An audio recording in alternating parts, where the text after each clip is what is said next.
Hey, Jenn Dize here for Status Coup. Welcome. It's Valentine's Day. Get excited.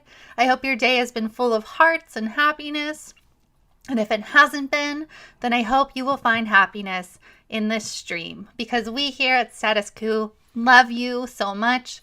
We couldn't do what we do without you guys, the viewers. We couldn't be in the field. We couldn't investigate.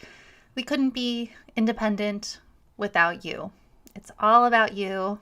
We love you. Happy Valentine's Day. All right, I'll continue on. But I'm really feeling just very sentimental today, especially about everything that you guys, the viewers, have done for us. You fund us, you watch us, you share our stuff. You are here for the truth. You care about the truth, and that means so much. So thank you very much. Big show for you today. I am filling in for Jordan because Jordan, I actually forced him to take the day off. That's right. His girlfriend and I are not kind of collaborated, and we forced him to take the day off. And he's listening mostly. He's working a little bit, even though he's not supposed to be, but that's okay. Mostly he's taking the day off. So give him some kudos for taking a well-deserved day away, because he has been in the field in Iowa. He's been in the field in New Hampshire. He's about to be in the field in Nevada. That takes a lot out of you to be on the road for that long. And you guys don't realize he's not just, it's not just when he's live or reporting. He has to connect with sources. He has to drive for hours and hours and hours. He has to investigate and research and do just so much behind the scenes. So major kudos to Jordan. He's resting mostly, as I said. So let's give it up for him. Give him a round of applause here. So today's show, I'm going to talk about a few things that have me just enraged. One of the things is the establishment against Bernie. And I've done some videos on this in the past few days. Just the DNC and the establishment, they're doing everything that they possibly can do to bring Bernie down. Also, the media is doing everything they can do to bring Bernie down. You're noticing a pattern here, I'm sure. The establishment and the media, they don't want Bernie Sanders to win. They don't like this Bernie Sanders surge that we are definitely seeing. So keep your eye out for that. We are also seeing a Bloomberg surge, and there's definitely more than one reason why this is a very, very bad thing. But today in particular, I'm going to get into Bloomberg's sexism and sexual harassment. And I get really, really enraged during this segment. So stick with me. It's really maddening, but it's so important that people know the truth, because the media is not, the corporate media is not going to tell you the truth. They're not going to tell you what's actually going on. It's so infuriating. I'm also going to talk about Biden and Warren plummeting the polls, and Jordan on the trail in Nevada. So definitely stay tuned, share this stream. I'm doing 100 things at once, and it's good. It's so good. Status Coup is growing so much. We have you to thank for it. You'll notice a pattern here. I'm going to thank you so much, just a ton, because it's really all about you guys. And it's emotional, because today is Valentine's Day. You guys just mean so much to us. So it's a day of thanks, a day of hearts, a day of reporting, a day of all good things. So definitely consider, and I'm going to do a pitch now, definitely consider becoming a member of Status Coup, statuscoup.com/join. You'll see what good stuff we have for you. Behind the scenes video diaries, behind the scenes reporting, extra reporting, member calls where you can ask us absolutely anything you want. We'll answer whatever we're able to. Sometimes we can't answer stuff depending on if it's, a story in the works or something like that. But we tend to give away way too much information. So it's certainly worth it, if only for the member calls. But we have so many great plans for membership. And let me show you this. Hold on one second. So we have a goal. Help us reach our goal by the time we get to Nevada. In fact, I'm going to say, help us reach this goal by the end of today. I actually promised Jordan that we would reach, I was like, Jordan, if you take the day off today, then I promise you we'll reach 1,300 members today. I promise. I'll make it happen. So I need you guys to help me keep to my promise. So make Jordan's day off worth it by becoming a member. So right now we are at 1,293 members. I promised him that we will get to 1,300 members today. So we are just 7 members away from 1,300. You're one of those 7. If you're not a member already, you are one of those 7. I just know it. It's just $5 a month, $5. Think about the stuff that you spend $5 on in a month. Status Coup is way worth it when you consider the extra stuff you get. And you're fighting for the cause. You're fighting for real media. You're fighting for Jordan and I to investigate, to get to the heart of things, to stay on things. Like the bleepery in Iowa, the upcoming bleepery in Nevada. We are on it. We are talking to sources. We are digging. We are trying to figure all this out, and we will figure all this out as to what's going on behind the scenes when they're trying to steal the nomination once again from Bernie Sanders. We are so dedicated to reporting the truth, reporting for you. Please support us. Just $5 a month, statuscoup.com/join. I also urge you, please like this video. Maybe you don't have $5 a month. That's totally fine. Just share our content, like this video, smash that like button. It really makes a difference. It gets YouTube to show our video in more people's feeds. So more people start watching, then more people start liking, and it's a whole snowball effect. So smash that like button. Join Status Coup as a member, statuscoup.com/join. All right, so I have some really important stories for you today, and I hope you'll share them. I hope you will continue smashing that like button, and I think that you're going to be infuriated. Sometimes you'll be happy, but all in all, I think you'll see that Status Coup is there for you. We are here to report the most important things. So smash the like button, join, and I'll keep reporting. Jordan will keep reporting. It's Valentine's Day. Show us the love by joining. I don't mind being cheesy for some memberships, right? All right. Love you. This next story is a real doozy and completely egregious, not surprising at all, but very disturbing. Let's dive right in. So what I'm going to show you first is this tweet by Brendan James. He's at Deep Beige on Twitter. He's one of the Chapo Trap House guys. So he tweeted yesterday, the Dem Super PAC Women's Vote is preparing an anti-Bernie TV campaign next week, calling Bernie and Trump the same person. So let's take a look at this image that he tweeted. The ad fools the viewer at the top into believing that we are talking about Trump. The truth that is revealed is that we are talking about Sanders. So this is an ad proposal, essentially, that women's vote was basically, as far as we can tell based on logic, was planning to run. This was a proposal for an ad that equated Donald Trump and Bernie Sanders. Does that surprise you at all when it comes to the Democratic establishment? It certainly doesn't surprise me. So let's take more of a look at Brendan's thread here, and then I'll show you the response. This PAC's mission statement and supposed purpose is to attack anti-choice candidates, Democrats included. Sanders' pro-choice record and policy proposals are the most wide-reaching and progressive in the race. What's up with that? If you're saying to yourself, wait, is this the super PAC affiliated with Emily's List? The answer is yes. If you're also asking, didn't they get $2 million from Michael Bloomberg in 2018? The answer is also yes.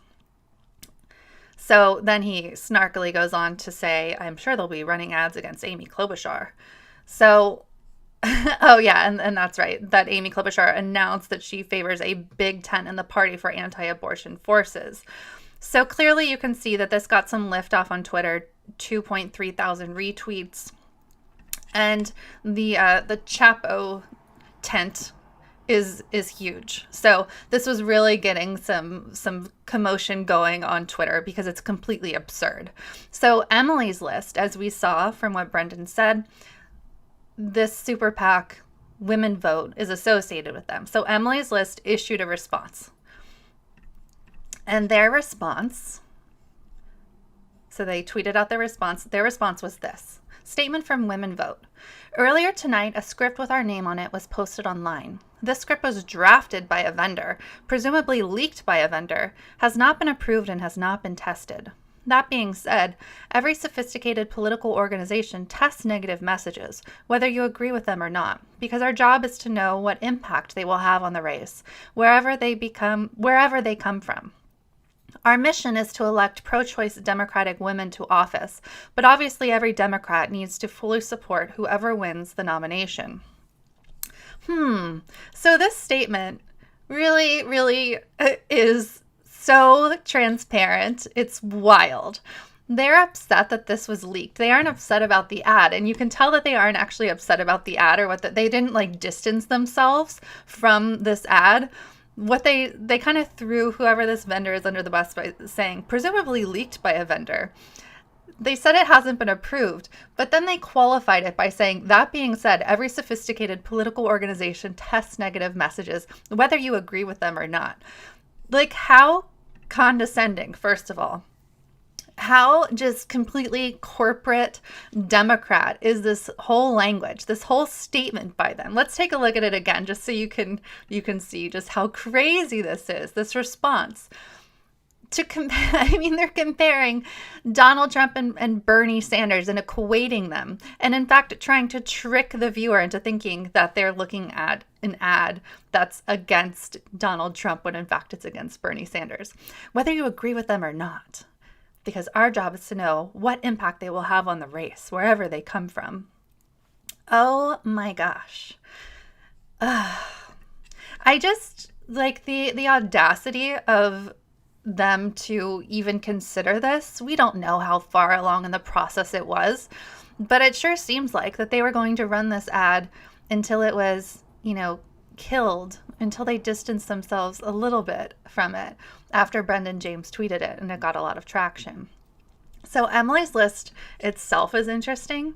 So it was founded in 1985 by IBM heiress Ellen Malcolm and a small group of her politically connected friends, including Barbara Boxer, which, as you'll remember from Nevada, gave Bernie Sanders supporters the finger. So these are not Bernie supporting people. Since its inception, Emily's List has given or bundled over $45 million to Democratic candidates or PACs.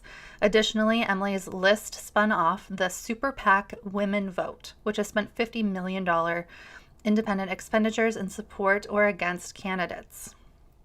So let's go on down here. Women Vote. Emily's List. So this Women Vote, to be clear, is the group that was actually using whatever vendor this was for this ad. And they had this pitch, because that's what happens. They get ads pitched to them and they either go with them or not. So yeah, someone did leak this information, this potential ad, but again, it sure seems like they were going to run with it until they got called out. So Emily's List oversees a separate super PAC, independent expenditure program called Women Vote that communicates directly with voters. According to a March 2008 fundraising letter, Emily's List aimed to raise $15 million for Women Vote during that cycle. Women Vote program uses polling data and surveys conducted specifically for Emily's List to target and mobilize Democratic women at the mass level. According to Emily's List researcher Karen O'Connor, Ellen Malcolm knew that turning out women would support Emily's List candidates where they were running, and when they go to the polls, they would likely support other Democrats on the ticket. According to the Center for Responsive Politics, Women Vote has spent over $50 million on independent expenditures since 2008. So this source is Influence Watch, which has a lot of great information. And I think what's something that's important to note is that Emily's List purports to have a good mission. Women Vote purports to have a good mission, and that's to help women get elected and to support women's issues such as being pro-choice, getting people in office who are pro-choice, and just supporting women's issues in general. So that's a good mission, right? The problem comes when you see that they are doing things or planning to do things or even considering to do things like the ad that you saw earlier. Let's go back and take a look at that. The ad fools the viewer at the top into believing that we are talking about Trump. The truth that is revealed is that we are talking about Sanders. So these people are clearly not acting in good faith. You can't in good faith compare Bernie Sanders and Donald Trump. The only real comparison or similarity that can be made is that they appeal in different ways. Trump actually kind of lied about the things that he would do for working class people, but they appeal in different ways to working class people and talking about economic issues and talking about how they will help, again, in very different ways, working class people. So that's the only similarity. Trump is a fascist. Trump is a racist. Trump is a sexist. Trump is a sex offender. Trump is he's a liar. He would love to be king. He's hinted and made jokes, if you want to call them that, about continuing on to act as president, even, beyond just 2 terms. Bernie Sanders is nothing like Donald Trump. Bernie Sanders has actual solutions. He actually cares about and appeals to working class people. He actually cares about women's issues. Donald Trump doesn't care about women's issues. Bernie Sanders is everything that Emily's List and Women Vote should be supporting and championing. The only thing he doesn't have is women's parts. He's not a woman. But that's okay, because identity politics, in my opinion, is just complete garbage often. And I care more about a candidate who has the policies that help me and support me as a woman than I do whether or not that candidate is actually a woman. So if we're talking about only supporting women getting into office, do I think that I'd be better off as a woman if Amy Klobuchar gets in? No. She's talking about a big tent for people, different views on abortion. She's not a pro-choice across-the-board candidate. She's a wishy-washy candidate. She doesn't do good things for women. Bernie Sanders does. Bernie Sanders is for women. His policies support women. Medicare for All supports women in just incredible ways that these, like a Pete Buttigieg's Medicare for All who want it, can never do. Bernie Sanders is the pro-woman candidate, period. So for Emily's List and Women Vote to consider running this ad is just so disgusting, and that they had to be called out on it so that they would say, oh no, we weren't going to run it, but with that qualifier. However, it's disgusting. So this will not surprise you at all as soon as we take a look at who donates to Women Vote. So this is actually for 2018. Obviously, we're in 2020 right now, but I think 2018 is pretty illustrative of who donates. So Donald Sussman, who we've spoken a lot about before on this channel, but I really want to focus you in on Michael Bloomberg. Michael Bloomberg, $1,500,000. Michael Bloomberg, nearly $500,000 additionally. So $2 million to Women Vote by Michael Bloomberg. Do we truly believe that Michael Bloomberg cares about women's issues? Of course not. Michael Bloomberg has given to so many Republican causes, which do not obviously support women's issues. Michael Bloomberg has spent a lot of money hiding from potential alleged sex crimes. And we'll be reporting on that as well. So Michael Bloomberg is not a pro-women candidate. Do you think that they're maybe going to run an ad comparing Michael Bloomberg and Donald Trump? Of course not, because they're anti-Bernie Sanders, and that's what it comes down to. It's not really about women's issues. That's just a way to appeal to centrist Democrats and liberals. It's not truly, they're not truly sticking with their mission when you look at who's donating to them. It's really disgusting. It's totally believable, though. We just have to keep our eye out for shenanigans like this, because it's going to get worse. As Bernie Sanders continues to surge, we will see more and more of this. And this is just the stuff that we know about. If you think about what goes on behind the scenes that we'll never know about, it's horrifying. So even though Bernie Sanders is surging right now, those who support him need to act like he's 15 points behind absolutely everywhere. because it's going to take a lot more for Bernie to actually be able to win because of all the things happening behind the scenes, of all the deep-pocketed people and the corporatist Democrats and the establishment who are trying to keep him from winning the presidency. So we'll keep an eye out on this and other stuff that's going on behind the scenes. Just keep your eyes open. And I have some good news for Bernie Sanders coming out of Nevada. This is news that people have been waiting for a long time. Let's take a look. So finally, after more than a month of waiting, we have a poll out of Nevada. So this is a Las Vegas Review-Journal AARP joint poll, and it shows Bernie Sanders in the lead at 25%. Next is Joe Biden at 18%, then Elizabeth Warren at 13%, Tom Steyer at 11%, Pete Buttigieg at 10%, Amy Klobuchar at 10%, and other undecided 13%. As I mentioned, this has been a long time that we have been waiting for this poll. Previously, so this is the Real Clear Politics average of polls. So previously, we had a poll from USA Today, Suffolk, and that was entered in, I believe we got it actually on the 14th of January. So that was the most recent one. And back then, it showed Bernie Sanders at 18%, and Biden was ahead of him at 19%. Then was Warren at 11, Steyer at 8, Buttigieg at 8, Klobuchar at 4, Gabbard at 1. So interestingly, Gabbard isn't even registering now at any percentage points. So this shows Bernie kind of zooming up. You can see that Bernie, the average here is 21.5% with the polls that we have, the most recent polls. So this is excellent news for Bernie. Coming off of winning Iowa, and yes, Bernie won Iowa according to the data that we have, and hopefully they'll get their act together and we'll get more and more information out of Iowa, but Bernie won the popular vote in the first round, more than 6,000 more votes than Pete Buttigieg. Second round, not quite as big of a win in the popular vote, but he still won. So then we have his win in New Hampshire, and he won in New Hampshire. And the pundits like to say, oh, he didn't win as much as he won by as much as he won in 2016. Well, guys, there were 9 candidates. Like, give me a break here. Bernie won New Hampshire.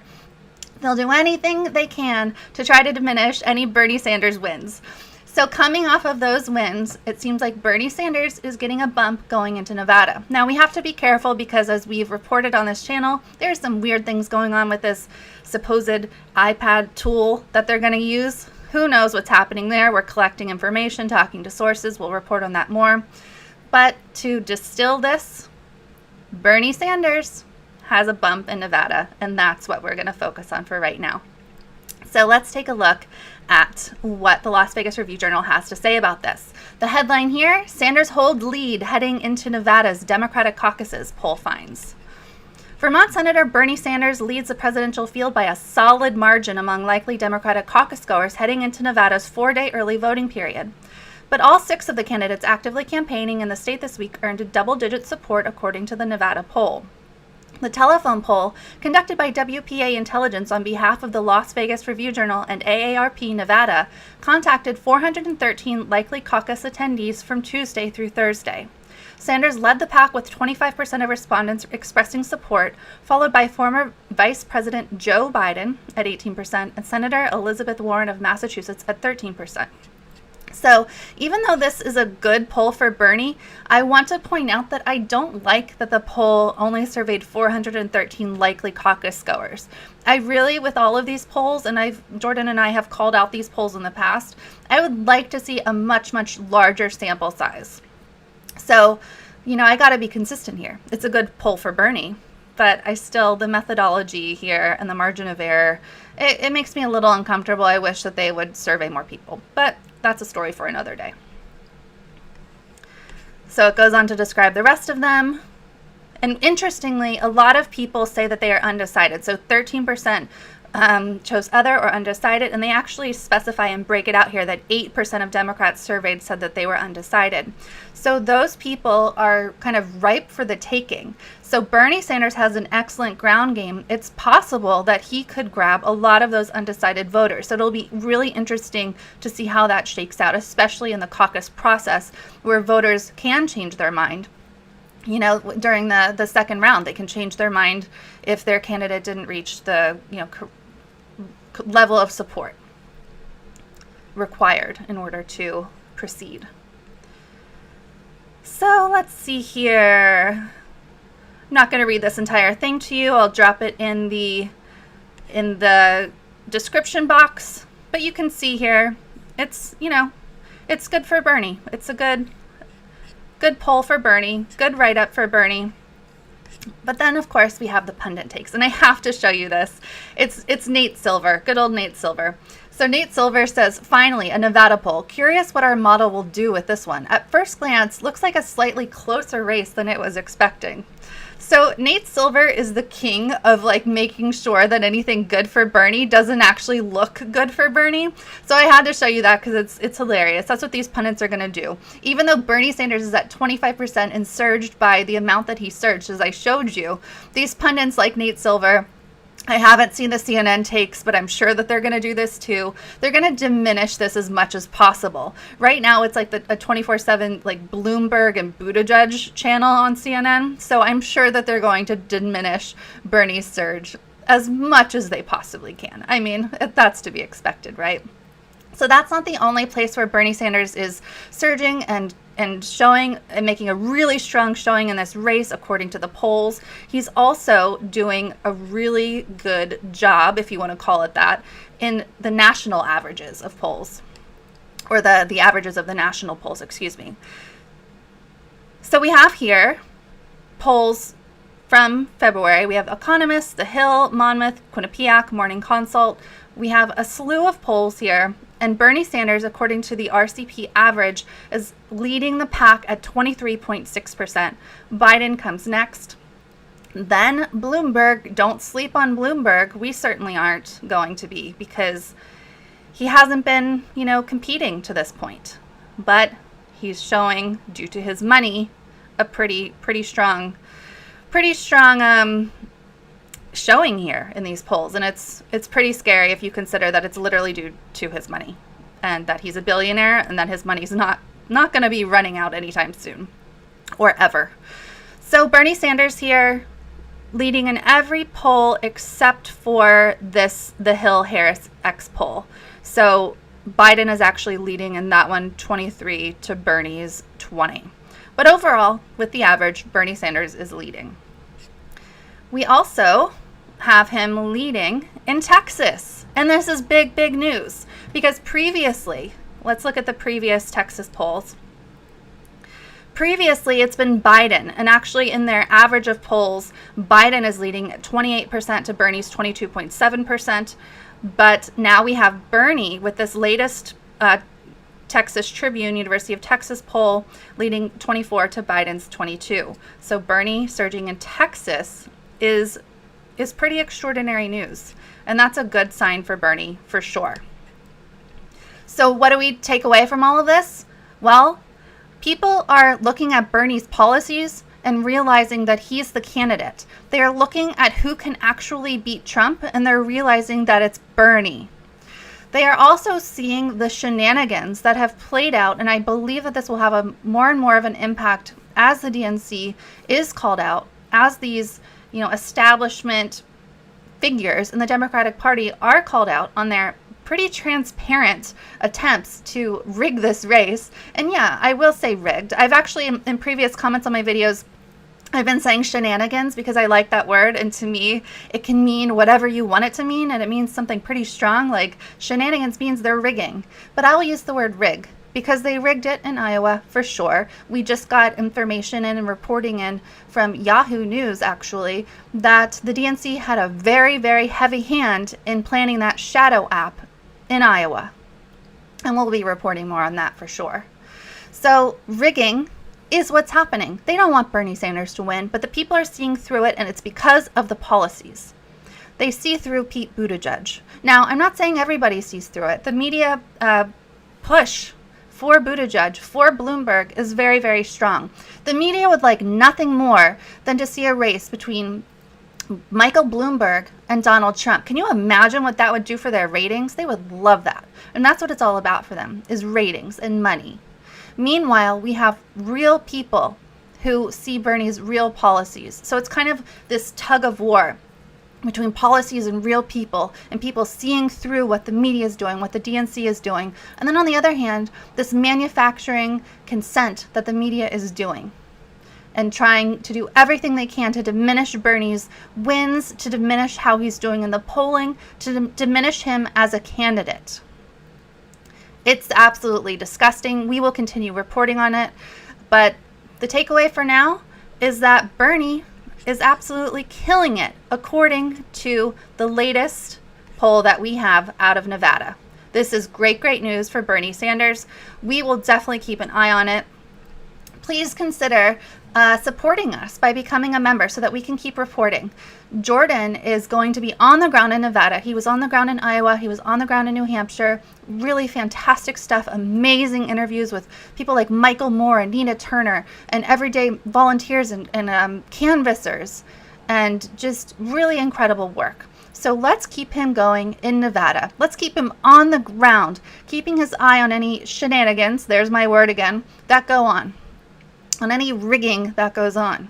If you haven't already, please smash that like button. Every person who hits the like button helps the stream get seen by more people. It does something to YouTube's algorithm, so they put it in more people's feeds. So smash, smash, smash, please.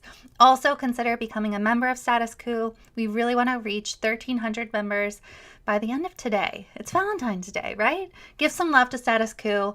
Join at statuscoup.com/join. You'll get great behind the scenes member content. You'll get members calls. You'll get a ton of great stuff, and we have really good plans in the works. $5 a month.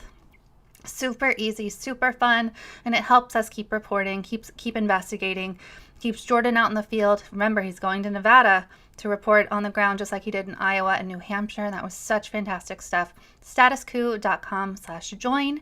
Keep the super chats coming. They help so much. Also, you can support us at any amount through paypal.me/statuscoup. Okay, so did I remind you to smash that like button? All right, I think I did. So this next story is a continuation of our reporting on the Shadow app, the disastrous Shadow app out of Iowa. You will not be surprised to find, just as we told you, that the DNC was in fact very intimately involved in the Shadow app. It wasn't just the Iowa Democratic Party. It was the DNC. So this reporting is from Yahoo News. Great job to them. Documents reveal DNC was intimately involved in development of troubled Iowa caucus app. Troubled is somewhat of an understatement. So this is by Hunter Walker, White House correspondent, Yahoo News. While the Democratic National Committee over the past 10 days has tried to distance itself from the troubled app that threw the results of the Iowa caucuses into disarray, a copy of the contract and internal correspondence provided to Yahoo News demonstrates that National Party officials had extensive oversight over the development of the technology. So before I continue on with this, I want to remind you that the Democratic establishment, the DNC, does not in any way at all want Bernie Sanders to be the Democratic nominee. So keep that in mind as we talk about their involvement with this disastrous app that threw everything into utter chaos, and that we still don't have the full results out of Iowa. The Democrats' Iowa caucuses took place on February 3rd, but the outcome is still in question following a series of issues related to the failure of an app that was supposed to be used to submit results. In the days since the debacle, DNC Chair Tom Perez has criticized the Iowa Democratic Party, which ran the caucuses, and the developer of the app, Shadow Inc. An unaffiliated Democratic operative in Iowa provided Yahoo News with a copy of the contract between Shadow and the Iowa Democratic Party. The contract, which was signed on October 14, 2019, and refers to Shadow as the consultant, specified that the company had to work with the DNC and provide the National Party with access to its software for testing. Wow. So you're telling me that this contract was only signed in October. These people had, the Iowa Democratic Party, the DNC, they had over a year to prepare for the caucuses. They are first in the nation. They know how important this is, not because of delegates, but because of the narrative, the bump that comes for the winner out of Iowa. So they only signed a contract in October. Now, previously, they had used Microsoft. So in 2016, they used a Microsoft app. There didn't seem to be any issues with that. But now they went with an unknown new company, by the way, started by Hillary people, former Hillary staffers, and Pete Buttigieg supporters. And they only signed the contract in October. So now they're saying that the company in this contract, the contract specified that they had to work with the DNC and provide the National Party with access to its software for testing. So just, again, some more things to keep in mind as we read further. Consultant agrees to work with the DNC Services Corporation Democratic National Committee, that's the DNC, on an ongoing basis as consultant develops the software, the contract reads. The contract also specifies that Shadow agrees to provide DNC continual access to review the consultant's system configurations, security and system logs, system designs, data flow designs, security controls, preventative and detective, and operational plans for how the consultant will use and run the software for informational dissemination, pre-registration, tabulation, and reporting throughout the caucus process. So they actually, and kudos to Yahoo for not just reporting this, but also making the contract available. I will link to this in the description so that you can read it in full. I certainly won't read it to you here. Let's see here. An email provided to Yahoo News also appears to show that Seema Nanda, the CEO of the DNC, and Kat Atwater, the National Party's Deputy Chief Technology Officer, were involved in drafting the contract and requested the addition of the provision that gave them access to Shadow and the app. So if you are giving these people the benefit of the doubt, giving these DNC people the benefit of the doubt, which I don't really think we should at this point. They've really shown their true colors over and over again. The Shadow app didn't really get thorough testing. It never got testing on a statewide level. It totally failed. So if you're giving the DNC the benefit of the doubt, like, oh, we just wanted access to the software so that we could test it and make sure it was going to work okay and make sure everything was okay. Well, then you guys really bleeped the bed. What a disaster. So whether or not you think that it was nefarious, this contract and their involvement in the Shadow app, they really screwed up. This is complete incompetence. And Tom Perez and Seema Nanda and Kat Atwater, what are you guys doing? You're either incompetent or you're purposeful. Or both. Which is it? In discussing our placement in the process with Seema on Friday, she suggested that it would be helpful to include the following provision in the contracts with your vendors. So Yahoo nicely provides that as well. So Yahoo contacted, and I really don't want to say this name incorrectly. I'll try with the last name, Hinojosa. So DNC Communications Director Hinojosa responded to questions about the contract language in Atwater's email by saying the party wanted access to the app only to address potential security concerns. So he said, we requested access to the tool solely for the purpose of doing security testing. And I want to remind you that Homeland Security offered to test this app for security reasons, and they weren't able to. So if these people are so concerned about security, why didn't they take up Homeland Security on their offer? All these questions that I have here. So of course, there are some redactions in this, the information that they have, but that's okay.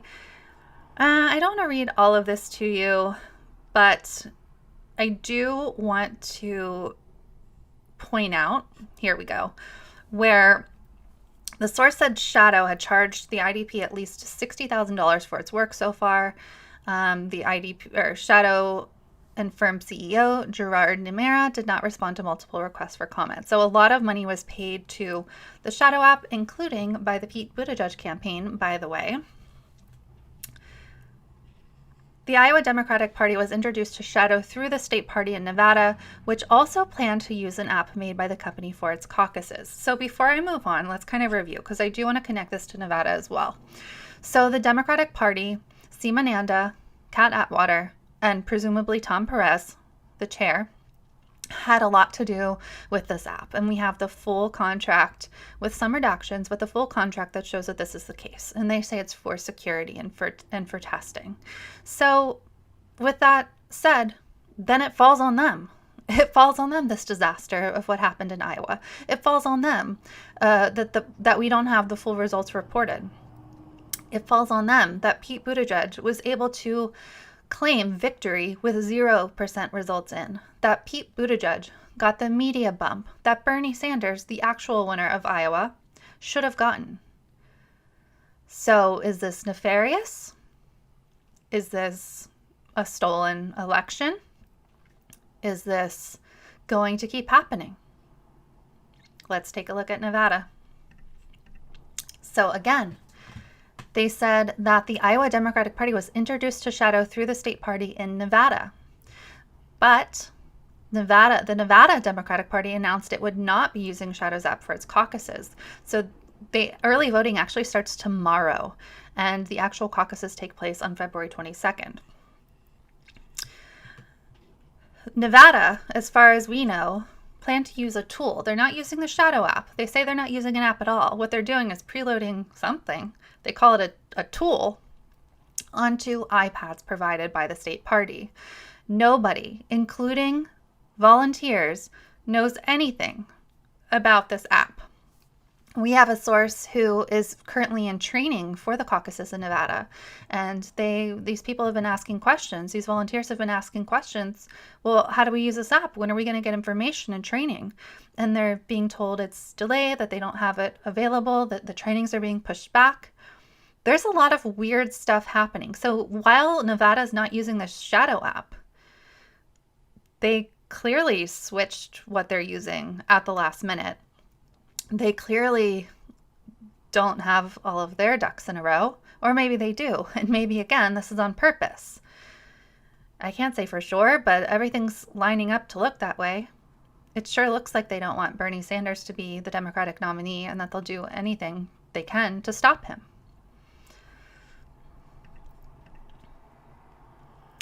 So again, the Iowa debacle continues. The AP has declined to name a winner, even though the Iowa Democratic Party said Pete Buttigieg had edged out Bernie Sanders in delegates, while Sanders won the popular vote. And again, Sanders won the popular vote by quite a lot.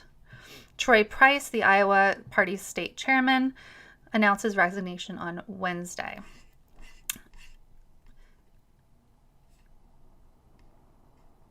So Tom Perez, who a lot of people are calling for his resignation, has laid the blame for the app debacle on the IDP, the Iowa Democratic Party. So, but the contract shows us that Tom Perez should have known, that Seema Nanda should have known, because they were supposed to oversee things along the way. So Hina Josa, the DNC communications director, said that there were no issues with the security features in the login. And according to her, all of the problems stemmed from code in the software's back end. So that might be true, but it's not enough. You know, they had access to everything. Why weren't they making sure that everything was okay? Why weren't they truly testing this? Why did they only sign this contract in October? They had a lot more time than that. Why did they go with this new company and not something like Microsoft? It doesn't make any sense. So we have no real information about Nevada, neither do the people who will be running the caucuses. It's a real mess. It's very, very concerning. Again, I'll link to this article so that you can read through it. There's a lot more kind of nuance that you can read through in the contract, which is quite extensive. But the bottom line is that the DNC knew they had a hand in this.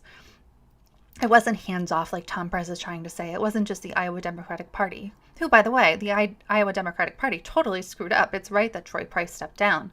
But Tom Perez should also step down. He screwed up. This is his fault. This should never have happened. It's egregious. It goes against democracy. It's completely absurd. So we will keep reporting on this. Whatever happens in Iowa, whatever happens in Nevada, we will stay on it because it's important for the people to know. This isn't something that can be just swept under the rug. Just because Iowa's over, it doesn't mean we just ignore it and move on. Sure, Bernie Sanders and volunteers and everyone have to focus on the next races, but it's important to highlight the corruption here, to highlight the incompetency, whether you want to call it incompetence or purposefulness, whatever the word is. That's why we're going to stay on it. We're going to keep investigating. We're going to keep looking at all the breaking news out of Iowa, out of Nevada. Jordan, again, will be on the ground in Nevada. We are talking to a lot of sources, collecting a lot of information, trying to figure out what this tool is, who has made this tool that's going to be used in the Nevada caucuses now that the shadow app will not be used in Nevada. So please, please, I'll say it again. I'll say it over and over. Please become a member of Status Coup. You keep us going. We're not paid by the oligarchy. We don't have mega funding. We don't have shady connections or donors. We are funded by you, the people. And to top it off, you get some really cool stuff. So statuscoup.com/join for some behind the scenes video diaries, behind the scenes photos of reporting, monthly member calls, tons of cool stuff. Statuscoup.com/join. It's Valentine's Day. Shower us with love. Keep the super chats coming and hit that like button. All right. This next story is really disgusting and terrible. And I have to tell you that if you are a woman or a man or anyone who has been sexually harassed or sexually assaulted, trigger warning, because that's what we're going to be talking about now. And this story relates to Michael Bloomberg, who you may have seen is rising steadily in the polls. He's pouring a lot, and I mean a lot, of his own money into this race. And his pockets know no limits. He can keep on going. And personally, I am extremely scared of him getting to the White House. He's a bad dude. There's no other way to say it. He's not a good guy. He's not an ally of the Democrats. The fact that Democrats are including some famous people, I think someone said, I think Michael Douglas said on Kirk Douglas's deathbed, he was saying, oh, Michael Bloomberg will make a great president. And that's what he put out into the universe. No, Michael Bloomberg will not make a great president. So all of these Democrats who are propping him up as some kind of alternative to Donald Trump are just crazy. And this is just one of the reasons why. So this starts off with Laura Bassett, who did a great piece. And she, promoted her piece by tweeting, "There have been 40 sexual harassment and discrimination lawsuits brought against Michael Bloomberg by 64 women. Why is his long history of egregious sexism getting a pass?" My latest for GQ magazine. So Laura Bassett, of course, writes for a variety of places. This happens to be in GQ. And I want to say that while there are no allegations of direct sexual assault, I think we have to use stronger language than egregious sexism. I think sexual harassment is definitely fair to use in this case. And yeah, I think Michael Bloomberg is a sexual harasser. I don't think there's any way around it. And it's disgusting and it's awful. And again, I'll give you a warning. This stuff's going to be bad. I'm going to be reading stuff from these articles that I'm going through that I can't even say on this channel or we'll get demonetized. So, yeah, buckle up. This is bad. Real bad. Okay, so here's a video to show you a little bit about this story, about what Michael Bloomberg does. And again, they use the term sexism. I think it goes into sexual harassment for sure. Let's listen. Light this morning on Michael Bloomberg and new details on allegations of sexism. The billionaire accused of making crude remarks toward women at his company, and his company the target of 3 ongoing lawsuits by former female employees. Our chief national correspondent Tom Yamas has more on all of this. Good morning, Tom. Cecilia, good morning to you. This is a booklet that we believe has never been seen on TV and one that no presidential candidate would want out there. It's an original copy of the portable Bloomberg, The Wit and Wisdom of Michael Bloomberg, a collection of his quotes assembled by one of his top staffers in the early 1990s as a birthday gift. Bloomberg says he doesn't remember making the comments, but the quotes we found inside echo claims in lawsuits accusing Michael Bloomberg of sexist remarks and fostering a company culture that degraded women then and now. In the 1990s, as Michael Bloomberg's company was taking off, one of his regional sales managers, Sakiko Sakai's career at Bloomberg was about to end. The tipping point came, she says, when Sakai told her boss, Michael Bloomberg, she was pregnant. She thought he would be pleased that she was pregnant. She said that to him, and he said to her, "Kill it." In her lawsuit, Sakai, who resigned soon after her child was born, alleges that she understood the statement of Michael Bloomberg to mean that I should have an abortion to keep my job. When the remark first surfaced in the late 1990s, Bloomberg strongly denied saying it, but there are allegations of other disturbing remarks. In an interview with the New York State Division of Human Rights, Sakai alleges Bloomberg told her, "If you look like that, I would do you in a second," gesturing to another woman. Another time saying, "Your expletive looks huge in that new dress." That case also includes an allegation that Bloomberg told a group of female employees he wanted to perform a sex act on actress Sharon Stone. If Mr. Bloomberg is running for president, I think the public needs to know what actually happened in his business. One of Sakai's lawyers told us she can't discuss this period. Her case settled, and she signed a confidentiality agreement. Bonnie Josephs first represented Sakai when she sued Michael Bloomberg and his company. Joseph says she interviewed a dozen employees at the time who described a sexist atmosphere full of raunchy behavior. Wow. And this is not even all of it. It's nowhere near all of it. That anyone could consider voting for this guy, but this guy is considered a top contender for the Democratic nomination, is insane. This guy could become president, and it's because the establishment won't call him out, that they're even entertaining this. People don't know about this. This stuff has been out there for many, many years, but now it's starting to leak out, with this Laura Bassett article, but this came up in his other races. It didn't harm him in any way because he's a billionaire, because nothing seems to harm these billionaires. That's why Donald Trump is president. Let's go into Laura's article and continue to have our blood pressure rise like crazy. And I laugh, but it's no laughing matter. I mean, if you don't laugh, you'll cry. And honestly, this stuff is so bad, it does make me feel like crying. So this is Laura's article. Why is Bloomberg's long history of egregious sexism getting a pass? I would, again, use much stronger language than sexism. So the subhead here, the surging Democratic presidential candidate and Bloomberg LP have fielded nearly 40 sexual harassment and discrimination lawsuits over decades. Let's see. In December 2015, employees at Everytown for Gun Safety, the gun control organization funded by Mike Bloomberg, arrived at work to find a holiday gift on their desks from their employer, the former mayor's 1997 biography, Bloomberg by Bloomberg.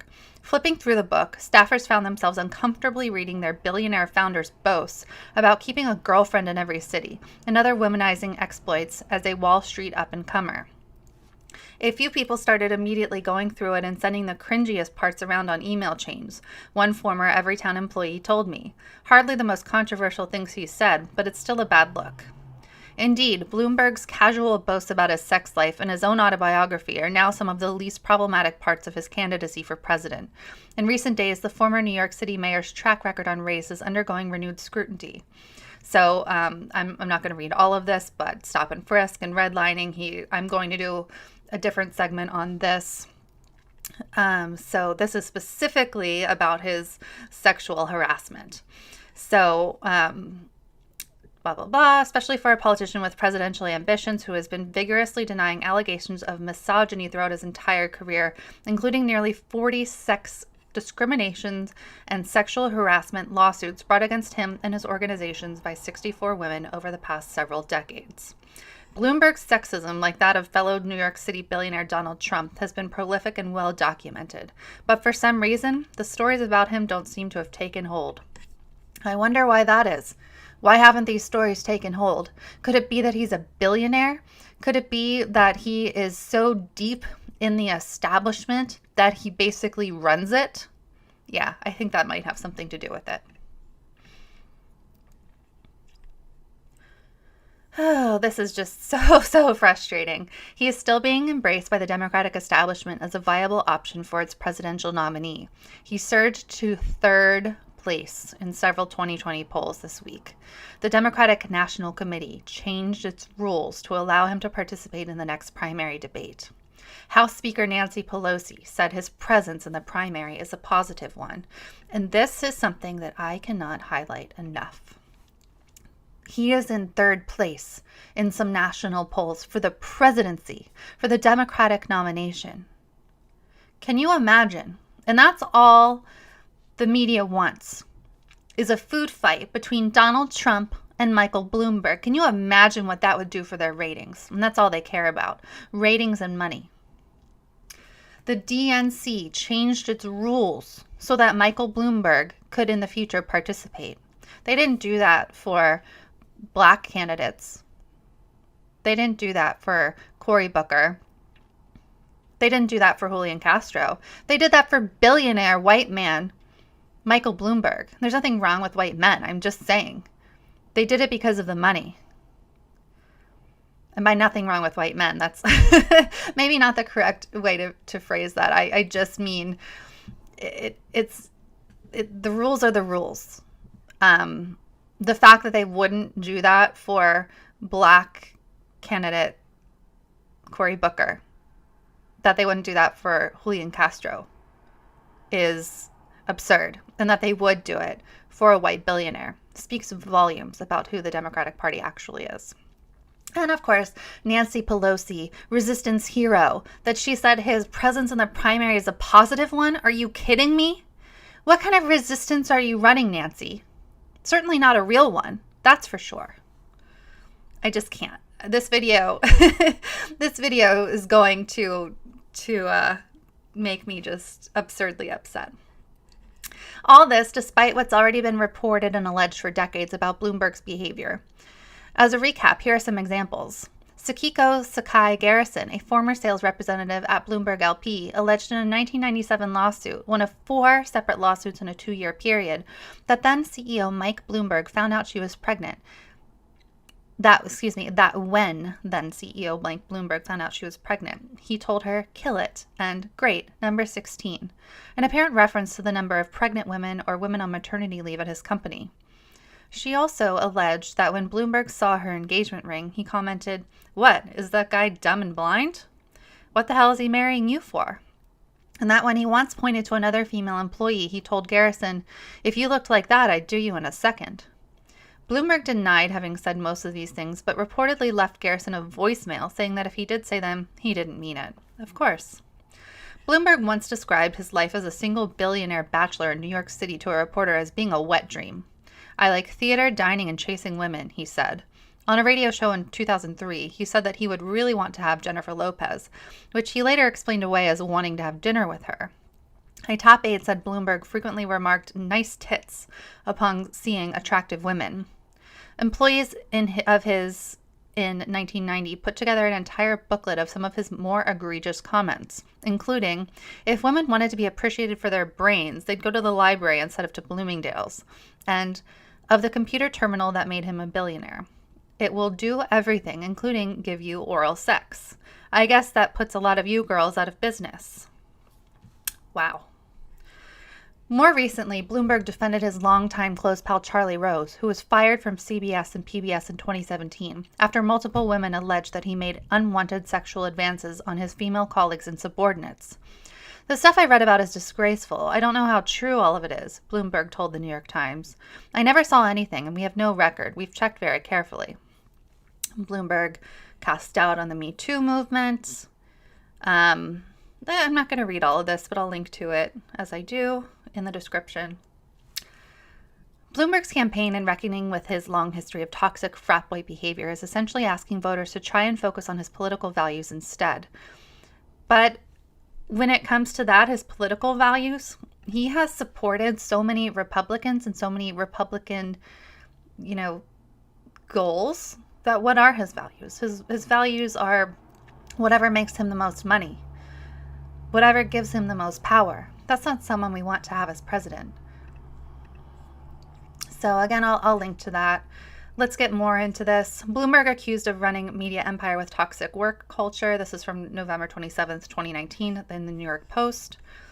Michael Bloomberg has been repeatedly accused of presiding over a toxic, predatory environment in dozens of lawsuits filed by female staff over the past 2 decades, a new report reveals. Again, Bloomberg LP has been hit with nearly 40 discrimination and harassment lawsuits from 64 employees that have regained currency since Bloomberg announced his run for the Democratic presidential nomination. A common theme in many of the suits was the allegation that Bloomberg, who is worth about $54 billion, created a reckless playground for male executives to target young, female, naive employees for sex. The billionaire founder and former New York City mayor was also accused of leering at female employees and making sexist comments, according to the report. So we've read some of this already. If you look like that, I would do you in a second. Another one, I would like nothing more in life than to have Sharon Stone sit on my face. Of course, Bloomberg LP gave some not very good, statements. Bloomberg strongly supports a culture that treats all employees with dignity, blah, blah, blah. Yeah, we don't believe that. As of Wednesday, so as of November 2019, 5 lawsuits against the presidential candidate and his company were ongoing. So here we go. So this is why I object so strongly to calling this just sexism. In a suit filed as recently as 2016, a female Bloomberg employee, identified only as Margaret Doe, accused her male boss of raping her twice, plying her with drugs, and threatening to terminate her employment if she didn't continue sleeping with him. I'll read that again. A female Bloomberg employee, identified only as Margaret Doe, accused her male boss of raping her twice, plying her with drugs, and threatening to terminate her employment if she didn't continue sleeping with him. Doe said the company had a rampant drug culture and accused Nick Ferris, a former Bloomberg sales manager, of getting her addicted to powerful narcotics after she started working at the company in September 2012. So Bloomberg LP, said they terminated Mr. Ferris, the guy in question here. And they're saying that they discovered inappropriate conduct through their compliance tools. So why is this such a rampant culture? Why are male bosses at Bloomberg LP able to do this and mostly get away with it, it seems? So far, I haven't found any evidence of Bloomberg himself raping anyone. I have found lots of evidence of him sexually harassing people. And yes, being sexist. It doesn't, from what I've seen, rise to sexual assault, but by him directly. But there's accusations of rape rampant at his company. There's sexual harassment rampant at his company. Why isn't he taking care of this? We talk about Donald Trump and all of the accusations against him and how Democrats are all up in arms about that. How Me Too was supposed to give people the power, supposed to give women the power and other sexually abused and assaulted people the power to stand up against this and to have real consequences for people who perpetuate this and who do this, who sexually harass, sexually assault. But what kind of consequences are there when someone like Michael Bloomberg, who is at the helm of this company that has such rampant abuse and sexual harassment and sexual assault, why is he third in the polls? I could say, what is wrong with people? Why are they voting for someone like this? But it's because of the media. It's because the media is manufacturing consent. It's because they're not getting this information out there. This has been out there for years. This has been out there since the aughts, the early aughts. Here we are in 2020, and people are saying, yeah, I'm going to vote for Michael Bloomberg. I think he's great against Donald Trump. We have celebrities saying, yeah, I'm going to vote for Michael Bloomberg. He's great. He's getting endorsements left and right. He's, again, third in the national polls. He shouldn't be. He really shouldn't be. There's more. This is from 2007. Sex suit could be a problem for Bloomberg. So, new details from a sexual harassment lawsuit he settled in 2000 and other racy comments over the years show his blunt style could prove a liability if he runs for president as an independent. So again, this is an outdated article, not in its facts or its reporting, but in that it's talking about Michael Bloomberg as mayor and as his potential plans to run. Before his election as mayor in 2001, Bloomberg was the target of a sexual harassment suit by a female executive who accused him of making repeated raunchy sexual comments while he was chief executive of his financial company, Bloomberg LP. Bloomberg asked the woman who sued if she was giving her boyfriend good oral sex. He said, "I'd like to do that. That's a great piece of ass," to describe the woman in the office. And again, as I've already said, when he found out the woman was pregnant, he told her to kill it and said, "Great, number 16, on and on." Bloomberg denied the accusations. So he also has said other things. "I'd F that in a second. I'd like to do that. That's a great piece of ass." He's racist, of course, which I'll get into in another report, referring to Mexican clients as jumping beans. Saying of another female colleague who was having trouble finding a nanny that all you need is some black who doesn't even have to speak English to rescue it from a burning building. This guy is a racist. He's a sexist. He's a sexual harasser. Just absolutely disgusting stuff. Absolutely disgusting stuff. And there's article after article like this. And I pulled up this one as well.